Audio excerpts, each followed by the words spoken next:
ನಂದನ ಯಾದವ ಕೃಷ್ಣನ ಭಜಿಸುವ ಶರಣ ಗುರುವೇ, ಜಾನಕಿ ರಮಣನ ಶ್ರೀ ಜಯ ರಾಮನ ಪೂಜಿಪ ಹರಿಯ ಮಗುವೇ, ಮಾಧವನ ಮಧುಸೂದನನ ಆರಾಧಿಪ ನಿಮ್ಮ ನಯನ, ಕೇಶವನ ಹರಿ ಗೋವಿಂದನ ದಾಸನಾಗಿ ಜನನ.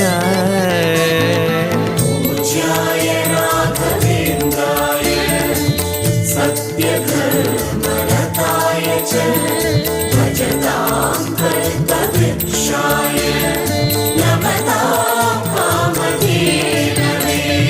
ತಿರುಪತಿ ವಾಸನ ವೆಂಕಟರಮಣನ ಅನುಗ್ರಹ ಪಡೆದ ಗುರುವೇ, ದ್ವೈತ ಸಿದ್ಧಾಂತ ಜ್ಞಾನ ಪ್ರವಾಹ